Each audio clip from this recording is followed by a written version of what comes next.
What is going on, everybody? Welcome to Into My GT Entertainment, and I am Joel. I am here doing a little something of a different video today.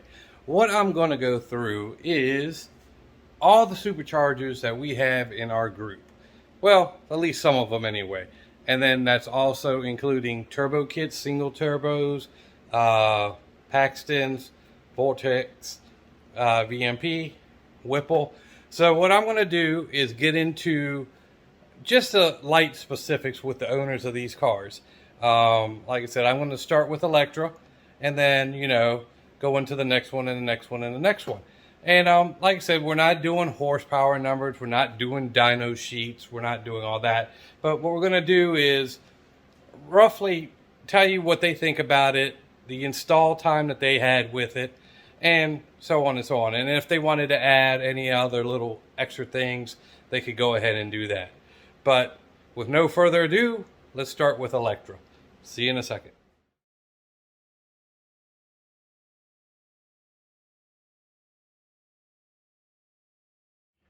All right, everybody, this is my Gen 2 2.9 Whipple Supercharger. It is currently running the 3.375 pulley.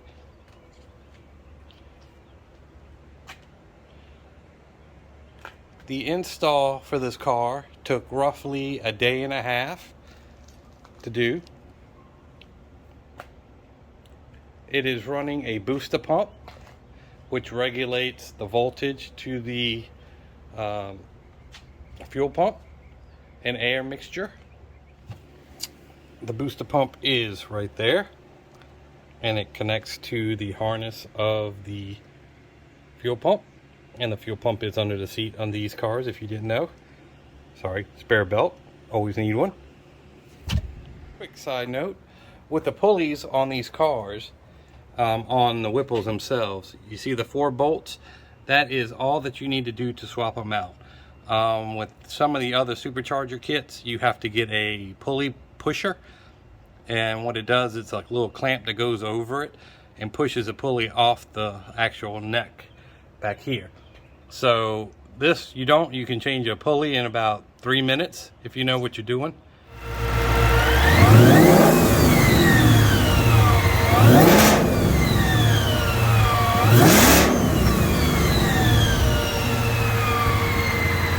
The cost of the supercharger itself is roughly about $9,000. Comes with everything you need, though, from front to back. And again, like I said, it takes roughly a day and a half, a couple buddies. Don't start drinking, because then it takes a little longer. But other than that, that is what's going on under here. This is Electra's heartbeat, and it's the Gen 2 2.9 Whipple. Well, moving on to the next car. Alright guys, what's going on? I'm Derek, and this is my 2013 Gen 1 Coyote. And the source of boost we are running on this car, as you can tell, we have a positive displacement blower, kind of like the Whipple. This is a VMP Gen 3R 2.6 liter supercharger, and I got this done roughly a year ago, and I absolutely love it. When I first got this car, my main goal was to get it boosted at some point, and I was gonna go with a ProCharger Paxton Vortex setup, but VMP came along, we partnered up, and I'm glad I have this thing on the car, because it is an absolute blast. And with the supercharger, there's a couple things very similar to the Whipple that you're gonna have to run with this. For one, it's gonna need a booster pump. We are running VMP's plug-and-play booster pump. That's just gonna pretty much put your factory fuel pump on crack to be able to get this thing fully fueled properly. And a couple other things. Obviously, you're gonna need cooler spark plugs, gapped. I think we have mine gapped at 0.28, somewhere in there. And I'm trying to think what else we have. And with the booster pump, you are gonna need new injectors, because these factory injectors are not gonna be enough. But we have some Deechworks 1000 cc's in here, and it's more than enough, and it's actually, I believe, enough for E85. And that's just another recommendation I would love to make, especially on a Gen 1. It doesn't even mean Gen 1. Gen 1, Gen 2, Gen 3, E85, it's not a must, but it's a high recommendation, because, you do play with fire. with boosted cars like this, especially on a Gen 1. And, you know, E85 is just going to make it so much safer. It's going to burn much better, and, you know, it's just going to run it much cooler as well, unlike 93.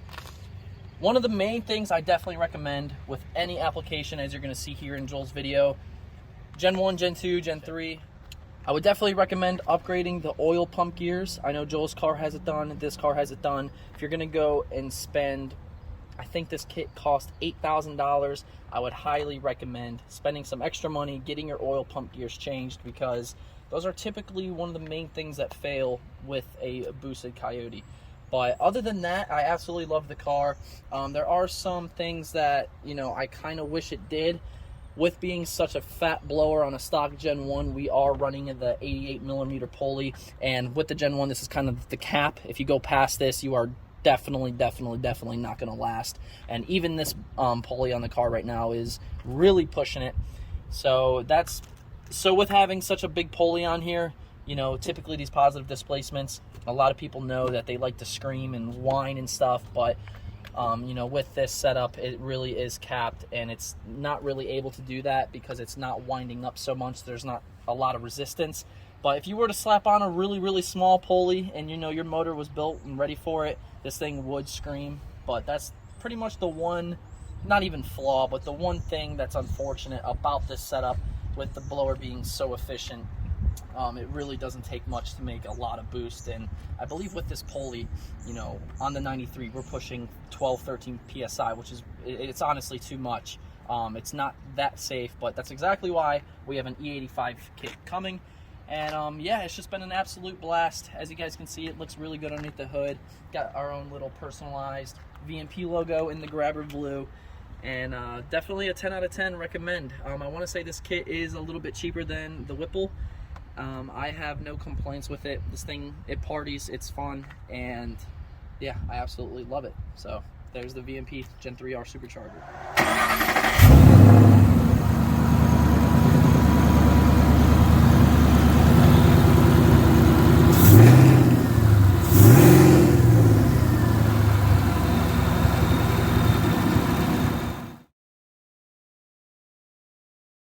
All right, everybody.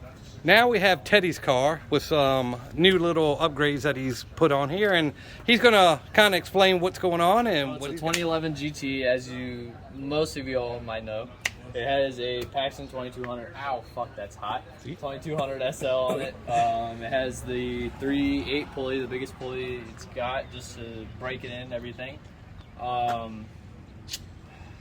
else? It has some FIC 1000 injectors. It has boundary oil pump gears, boundary crank sprocket. I mean, just to safeten up the motor so it doesn't blow. You know, that's the main thing that goes out on these Coyotes.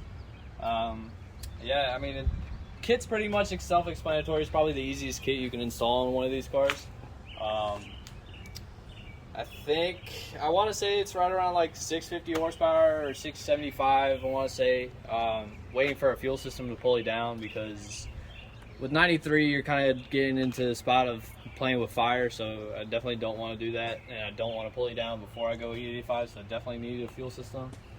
Definitely love the car. It's a lot linear. Like, it's like it's the one thing before you can go turbo. Like, before you go turbo, it's like, it's so linear.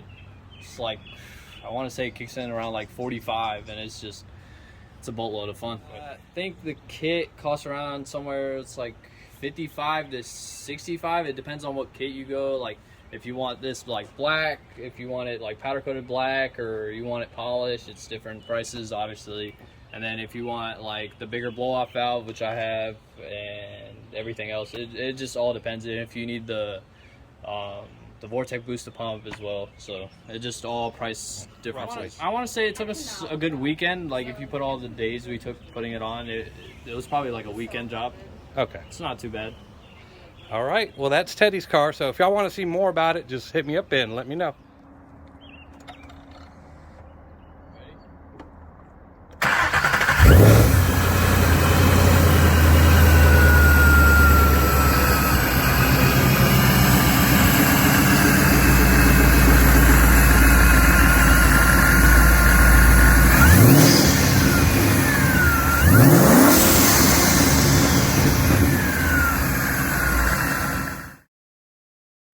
All right, Jay, so what do we have going on here? We have a 2012 Mustang GT with a Lund Racing Fluid Twin Turbo kit. It's got boundary oil pump gears. Of course, that was the first thing we did when we first put the Supercharger on. Then I switched the kit, put this on.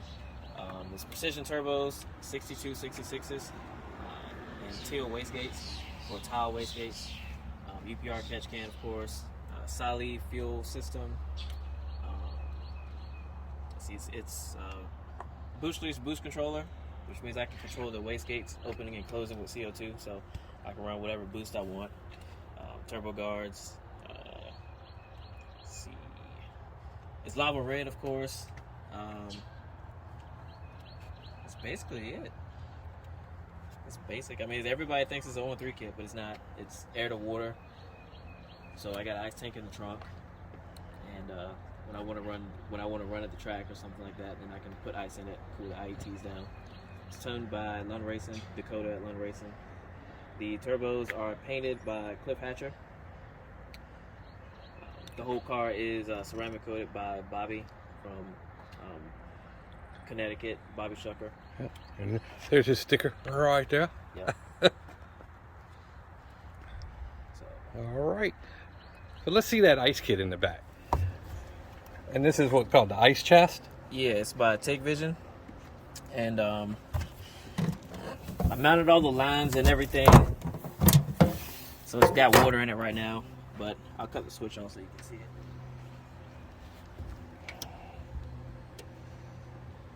Wired it up to the ignition switch onto a toggle switch so I can cut it off when I want. But you basically drain some water out of it.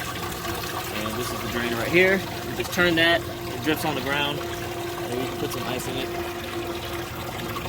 had to upgrade the pump because the Rule 1200 took a dump on me, so I had to upgrade to a bigger pump. And does it work pretty good? Oh yeah, it cools it down really quick. Once you put the ice in, I think the IETs go down to, I think the coldest I've seen it was like 21. So depending on how much ice you use, but it goes through rather quick. So what I thought about doing was just wrapping the whole tank in some type of, like the foil stuff or what to keep it cool. Yeah. It goes through real quick. You can probably put like three bags of ice in it, and it rolls all the way through the car. We had to drill the holes and everything out.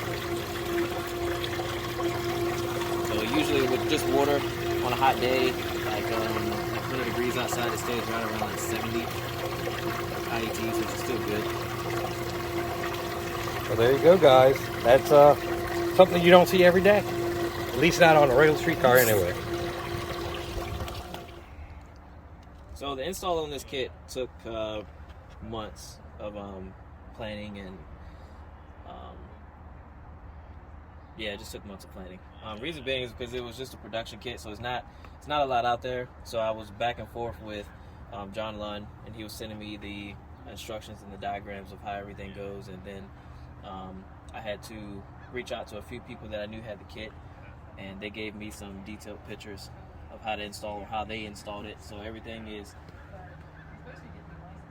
correct. I didn't have to take the kit off again or anything like that, but everybody gets confused with the 0-3 kit.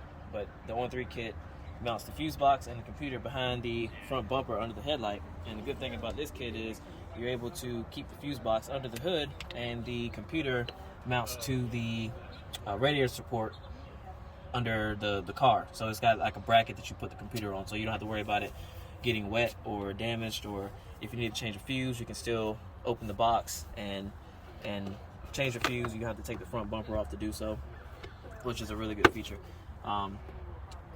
The lines are for the CO2. Everything is cut to a certain size of how I wanted it for easy access if I have to take anything back off. Luckily, knock on wood, I don't have to remove this kit because it's pretty tight, just like any other twin turbo kit. From these clamps, pretty tight to get to. It mounts this pipe right here going to the manifold. This is for the wastegate, so getting up under the car, you'll need like an extension, an Allen extension on a socket to get to it. So it's pretty detailed, but everything is very doable. So you don't have to worry about anything cracking. The pipes aren't Chinese or anything like that. Everybody thinks this is paint, but Cliff Hatcher, again, he painted those pipes and everything is painted. And then up here, this isn't an intercooler, right? Nope, it is a heat exchanger. So water runs through that. The intercooler is actually below the headlight, behind the bumper. So if you look in there, you'll be able to see it sticking out. Cliff painted it black too. So right there. Yep. So water runs through that first, then it goes through the heat exchanger to cool it down, and then it goes through the recycle back through the tank, and it cools IETs pretty quick. So it took us a couple months to do so for the fuel system. Again, I wanted the lines ran a certain way from inside the car. The boost controller is mounted inside the car. So this is my first time putting a kit like this together. And like I said, by really not being instructions on how to do it, detailed instructions on how to do it, I basically went into the whole thing blind. So would this be something you do tackle again on another car, or one and done? Or this particular kit, I would, because I know what it takes to do it now. And then I could just look at mine and basically put it together. But they don't really make a lot of the kits. I mean, you can still buy them, but I want to say, don't quote me on this, but it's anywhere between 10 to 15,000, depending on what you want as far as like the heat exchanger. You don't have to run a heat exchanger if you don't want to, or the ice tank, but all that comes together. I bought the kit used from Bill at CJ Pony Parts. It was on his Boss 302 when he bought it, and he said he was going to part it out, so he hooked me up with a deal on the kit. Other than that, I wouldn't even have known these things existed. It's very similar to a on-3 kit. So, but any twin turbo kit that you put on a car is going to be rather difficult to install anyway. Yeah, a lot of plumbing involved for sure. Yeah. So a lot of pipes and stuff. I know that if you look here, it rides on the frame. That's how tight it is. It literally rides on the frame. I could probably do some adjusting on it, but in order to adjust that one part, you basically have to take the bolts out, and it works. So nothing a hammer wouldn't fix. No, I'm joking. Nah. No, we don't want to have no hammer. Nah, we probably could. We get CJ out here hammering. No. But yeah, everything was pretty much easy to install. It's like the manifolds and everything. What really helped out was having that UPRK member, because it opened up a lot of room for it. So it actually comes with its own little radiator support to house that computer. So it's not something that you want to drive every day, and the turbos are not cheap, of course. So yeah, it's not something that I would drive every day. And what size are the turbos? I don't know if we went over them or not, but just in case. 6266s. 6266s. Yeah, ball bearing turbos. All right. So let's go look at some scuba gear. So as I was walking by, I see that you got some scuba gear going on up in here. So what is this all about? Yeah, it's just that's the CO2 tank. So when I want to regulate the boost, I can go from 5 pounds to whatever pounds I want. It basically keeps pressure on the wastegate for accurate boost readings. So let's say I want to turn it up to about 6 pounds. Then I know for a fact it's going to be on 6 pounds. That little tank right there is going to do whatever it has to do to make sure that the boost controller sees 6 pounds. So I don't have to worry about guessing or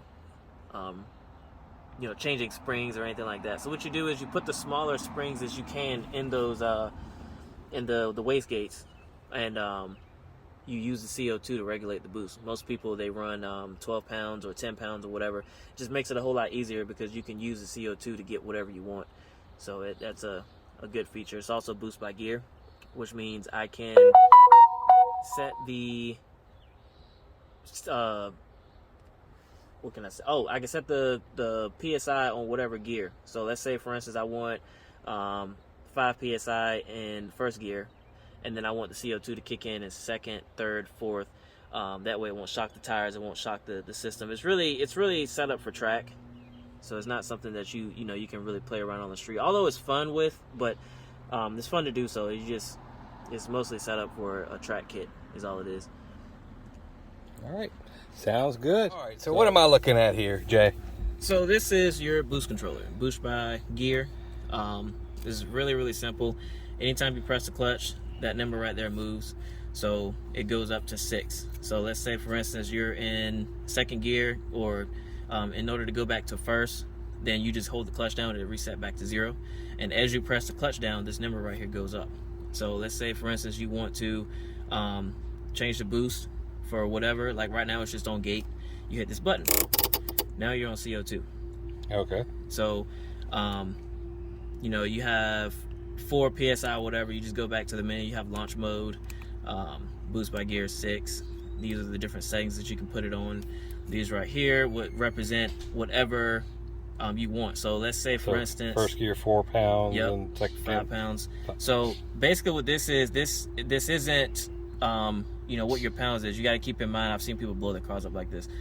This doesn't include the spring that's in the car. So you have a 5-pound spring in the car, but this is 5 pounds of CO2. So it's 10 pound Exactly. shot Exactly. type deal. So this is not really what I set it on, but this is an example. So you just go through, you can change it whatever you want. This is the ramp rate, how fast it comes in.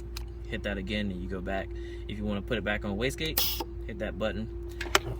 So you have the solenoids right here for the controller. yep. See 'em? That's what that noise was. So you have your map up here and your other solenoid. Everything is mounted. Comes with a little bracket.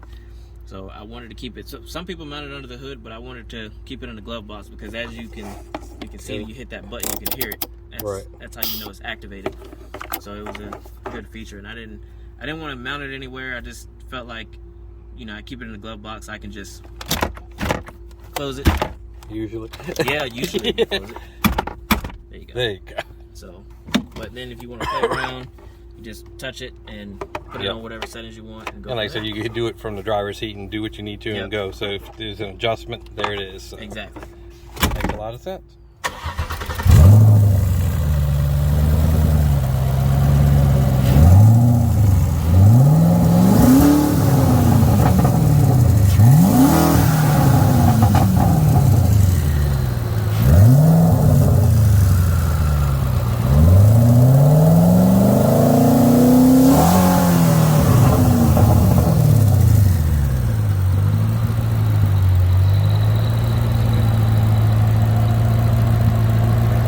Alright everyone, so that is the end of the Boost Supercharger Turbo video that I have going on.